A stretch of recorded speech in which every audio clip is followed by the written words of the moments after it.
The champagne was a Cru Grande Cuvée, and my husband knew I'd never had it before our wedding day.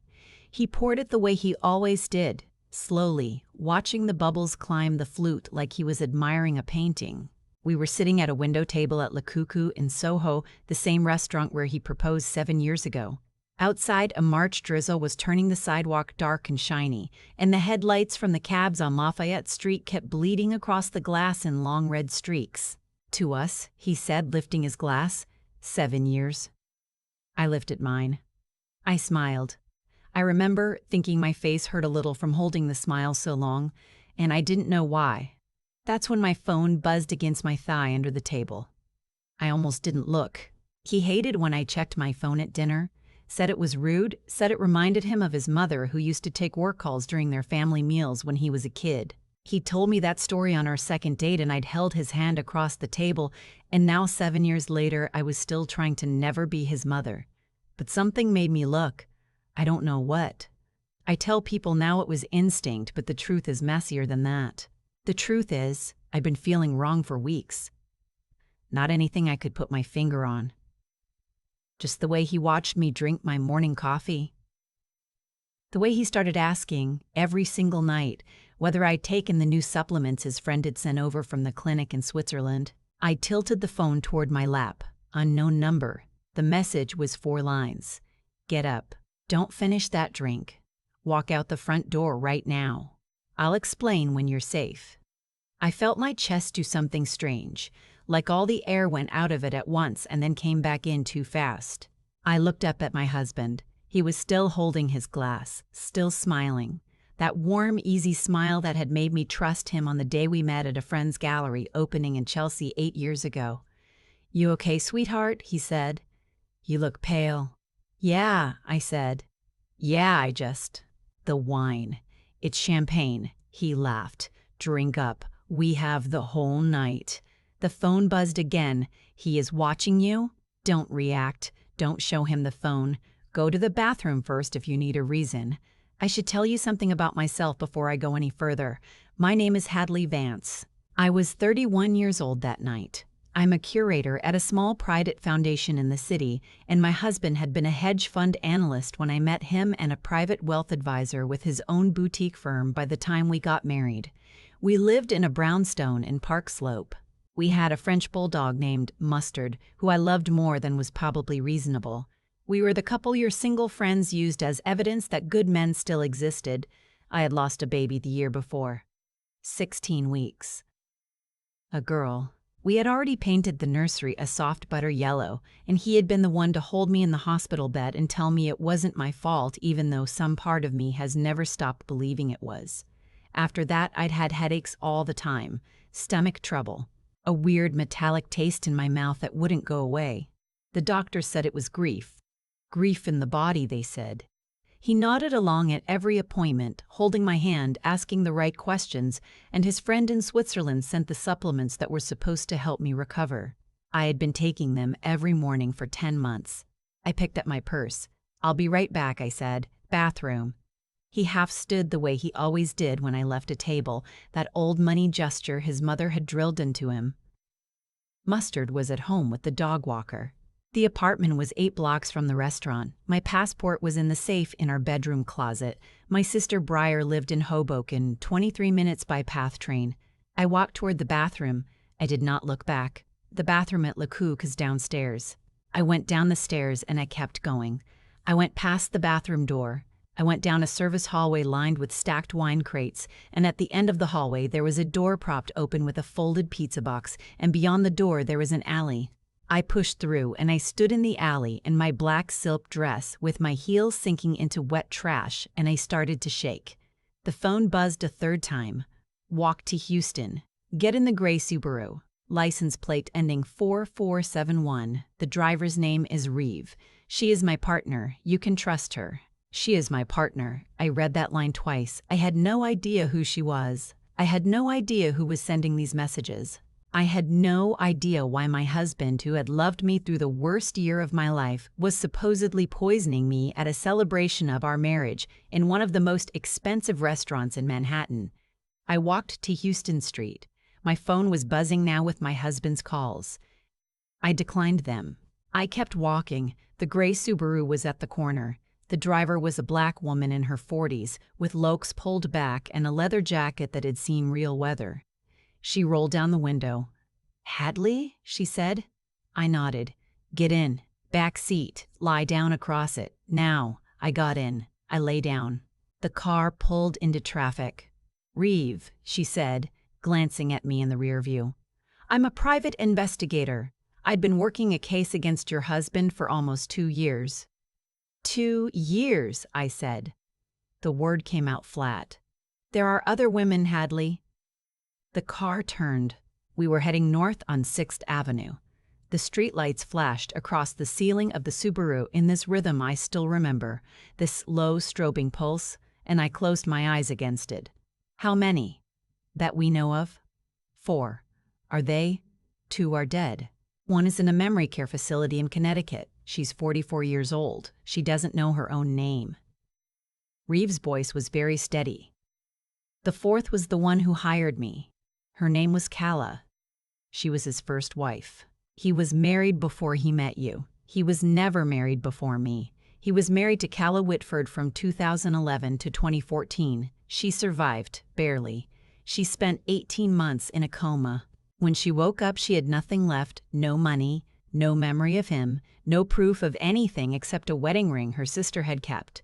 The sister is the one who came to me. Calla died last October." I sat up. I sat up very slowly. The car had stopped at a red light on Canal Street, and a woman in a yellow raincoat was crossing in front of us, holding the hand of a little boy in galoshes, and I watched them and I felt something in me crack so quietly nobody but me would have heard it. "What did he do to her?" "The same thing he's doing to you," Reeve said.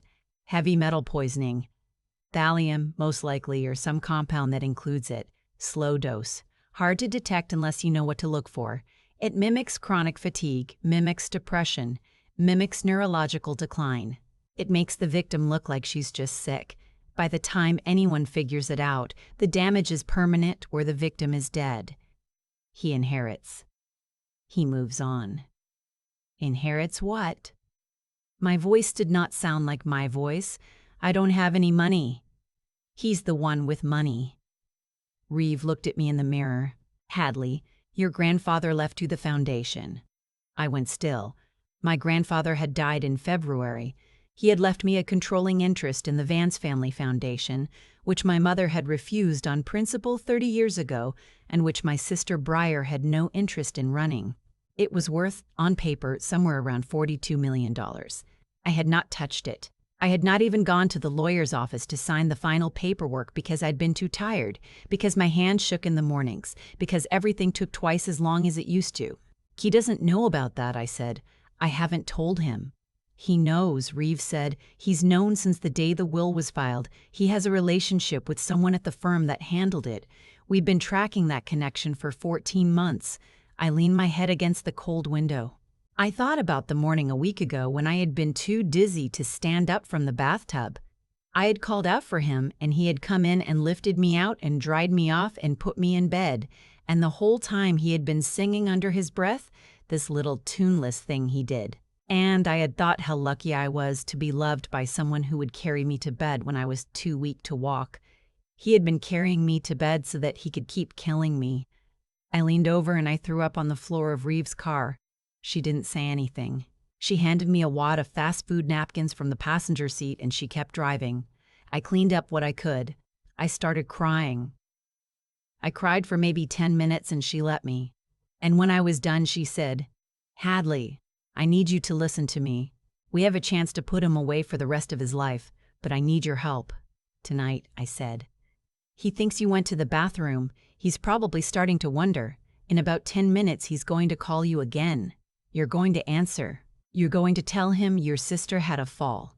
You're going to tell him she's in the ER at Mount Sinai West, and you're on your way. You're going to tell him to finish dinner and meet you there if he wants, but that you'll probably be at the hospital for hours. You're going to sound shaky because you actually are, and then you're going to hang up. Can you do that?" I nodded. "I need to hear you say it. I can do that." "Good, because while you're at the hospital where you actually will be, getting blood drawn and a hair sample taken by a forensic toxicologist I've already arranged for. My team is going to be at your house with a warrant. We've been waiting for him to leave the house alone. We've been waiting for 2 months. Why didn't you tell me sooner? I said. The question came out harder than I meant. Why did you let him keep? Because we needed him to keep doing it. Her voice didn't change. Because everything else we had was circumstantial. Because Kala's testimony was thrown out before she died because the defense said she had brain damage and couldn't be reliable. Because the woman in Connecticut can't speak. Because the 2 dead women's families settled out of court and signed NDAs. Because the only way to put him away forever was to catch him in the act with the living victim who knew exactly what was happening and was willing to help us prove it. I am so sorry, Hadley. I have hated myself every day for the last 7 weeks since I confirmed he was poisoning you. I called you tonight because I couldn't watch him pour you another glass. I looked at her in the mirror. Was it really tonight, or did you wait for the anniversary? She didn't answer for a long second. It was tonight, she said. It was always going to be tonight. He bought a one-way ticket to Lisbon for next Tuesday under a name that isn't his. We think he was going to claim you'd had a sudden cardiac event. We think tonight or tomorrow morning was the last dose. My phone rang. It was him. I took a breath. I let it out. I answered. Hadley, baby, where are you? You've been gone forever. Briar fell. My voice cracked perfectly because it was already cracking. She fell on the stairs at her building. Her neighbor called me. They're taking her to Mount Sinai West. I have to go. I'm so sorry. I'm already in a cab. I didn't want to interrupt your dinner. A pause. Just a beat. Sweetheart, that's awful. Do you need me to come? No. No, finish dinner. Pay the bill. I'll text you from the hospital. I might be there all night. You know how she is. She's going to need someone to sit with her. Okay. Okay, of course. Call me the minute you know anything. I love you, Hadley. I love you too. I hung up. I did not throw up again, but I wanted to. Reeve drove me to a brownstone in the East 80s that I later learned belonged to her parents. There was a woman waiting in the front parlor with a phlebotomy kit and a small case of glass vials. She drew blood from my arm and snipped a section of hair from the back of my head and a section of my fingernails. She asked me how long I had been taking the supplements. I told her. She wrote it down. She didn't react. A man came in around midnight. He introduced himself as Detective Auberon Mosley, NYPD. He took my statement for 3 hours. I told him about the supplements. I told him about the headaches. I told him about the night I had gotten so dizzy I'd fallen in our bathroom and my husband had been so sweet, so attentive. I told him about Mustard, who I was suddenly terrified my husband might do something to before they could arrest him. Reeve made a call and a uniformed officer was sent to our brownstone to pick up Mustard under the pretense of a neighbor's noise complaint. By the time the sun came up, I was sitting in Reeve's parents' kitchen, wrapped in a robe that smelled like lavender, holding Mustard on my lap, drinking a cup of tea I had watched a stranger pour from a sealed box. My husband was arrested at 11:14 that morning at LaGuardia Airport. He had been trying to board a flight to Boston, which Reeve later told me was almost certainly the first leg of a route he planned in case I disappeared on him. He had paid the bill at La Cuckoo. He had gone home. He had found Mustard gone and a note on the counter from the officer claiming a neighbor had complained. He had panicked. He had not waited for the Lisbon flight. He had gone to LaGuardia with a duffel bag that contained 2 passports, $90,000 in cash, and a small leather kit containing 4 glass ampules of a clear liquid that turned out to be a soluble thallium compound he had been manufacturing in the basement of a property he owned in Bay Ridge that I had not known he owned. He had been buying the property in 2009, 2 years before I met him. He had built that basement before he ever knew my name. The next 8 months were the hardest of my life.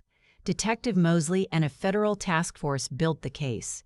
Reeve handed over 2 years of documentation. The toxicologist confirmed thallium in my blood at levels that, untreated, would have killed me within 4 to 6 weeks. I started chelation therapy. I lost 12 pounds I could not afford to lose.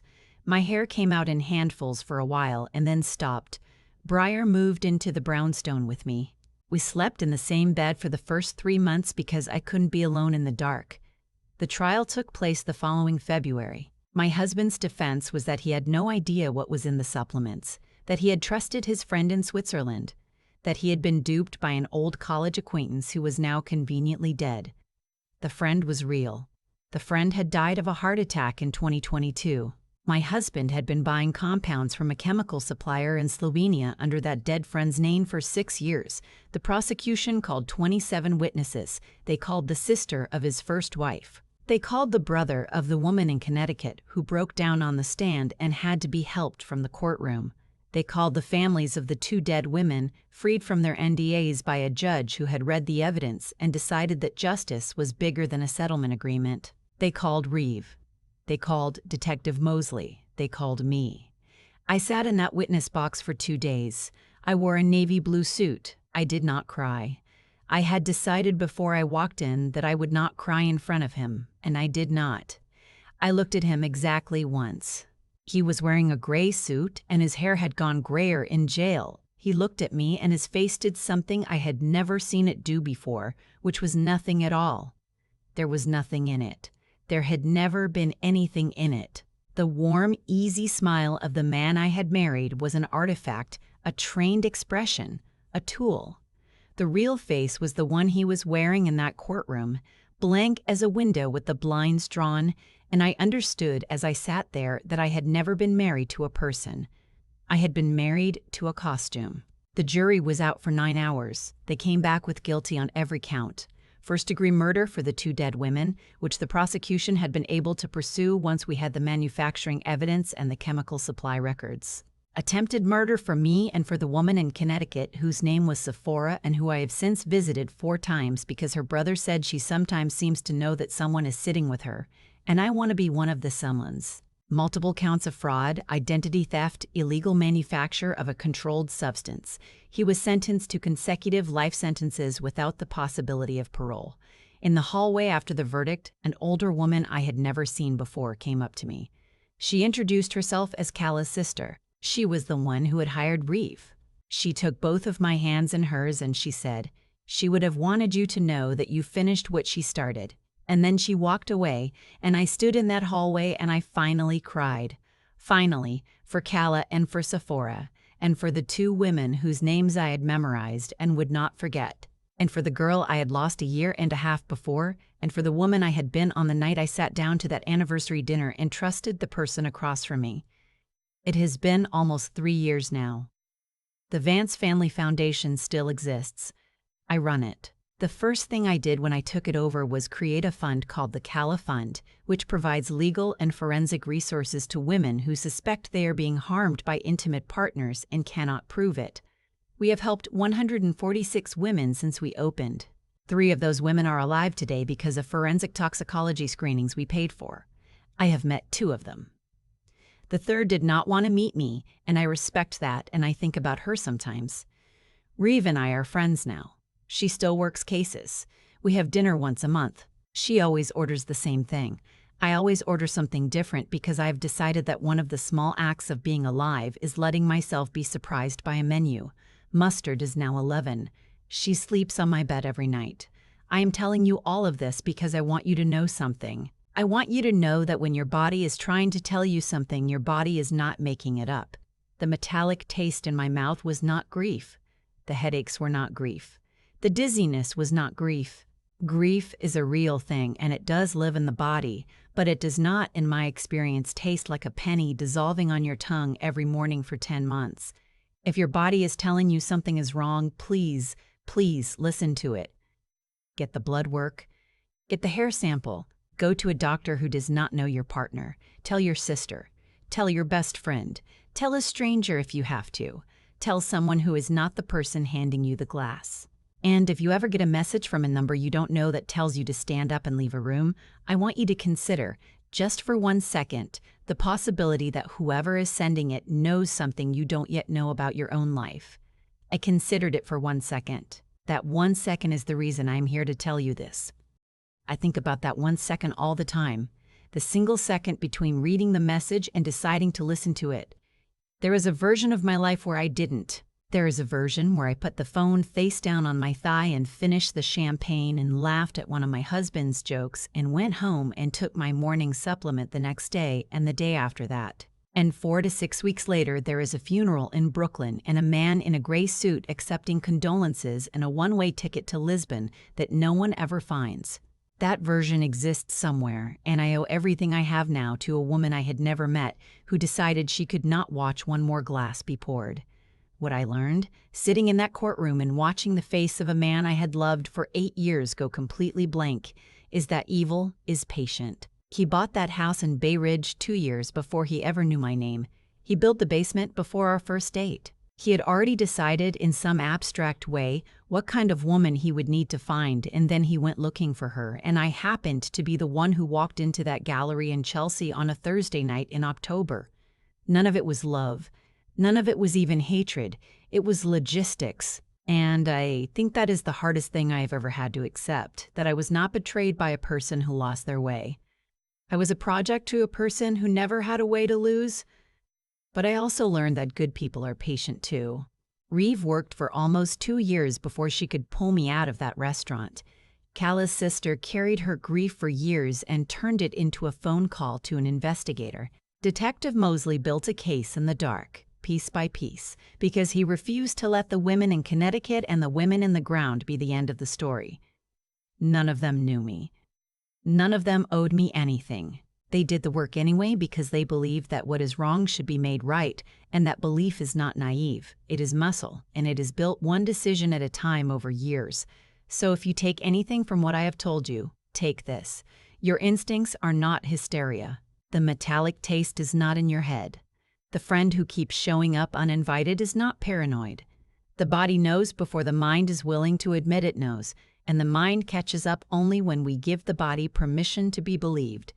Listen when your hands shake in the morning. Listen when the room you have lived in for 7 years suddenly feels wrong. Listen when a stranger sends you a message that costs you nothing to verify and could cost you everything to ignore. The cost of being wrong about a warning is a little embarrassment. The cost of being wrong about a person who has decided you are worth more dead than alive is everything you will ever be. I chose 1 second. Choose yours.